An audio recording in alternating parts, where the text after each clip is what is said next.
La situation économique de la région est très positive en ce moment. On a une très grande entreprise qui va venir s'implanter à Bulle. On a aussi pas mal de demandes d'autres entreprises qui aimeraient s'implanter dans la région. Malheureusement, aujourd'hui, ce qui nous manque, c'est des terrains. C'est des terrains disponibles. On a des zones prévues pour pouvoir implanter des entreprises, mais ils ne sont pas encore vraiment validés par le canton. Et donc, pour le moment, nous sommes un petit peu bloqués dans la mise à disposition de terrain.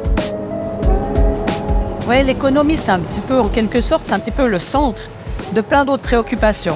Parce que pour pouvoir travailler de manière durable, il faut avoir déjà des gens formés. Ça implique aussi que l'on réfléchisse à la mobilité, que l'on réfléchisse au parking. On a aussi tout ce qui est lié à la prise en charge de la petite enfance. On manque de main-d'œuvre aujourd'hui.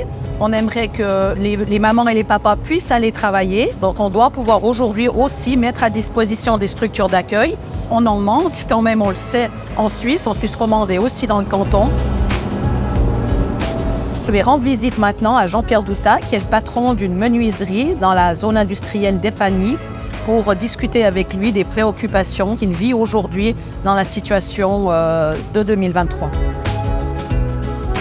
Aujourd'hui, dans ton quotidien en tant que chef d'entreprise, quels sont les principaux défis auxquels tu dois faire face? Peut-être qu'on peut y répondre par des interventions au Parlement.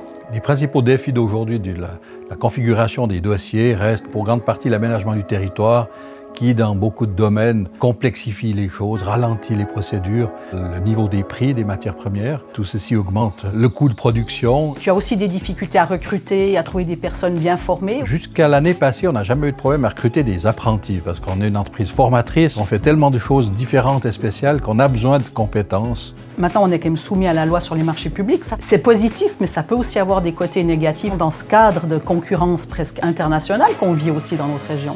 Je pense que le marché public n'est pas si négatif que ça en soit, dans la mesure où les critères sont clairs et où les critères, disons, pénalisent pas l'entrepreneur suisse. Mais derrière tout ça, il devrait y avoir des critères dans la formation peut-être plus fort, des critères dans l'entreprise locale qui utilise du bois local ou qui utilise de la main-d'œuvre locale peut-être plus adaptée. Personnellement, je m'engage pour qu'on défende nos petites entreprises parce que je pense que c'est le terreau de notre économie, en particulier dans le canton de Fribourg. Merci pour ce dialogue. Merci, je compte sur toi pour défendre ces valeurs de notre propre terroir et de nos propres artisans.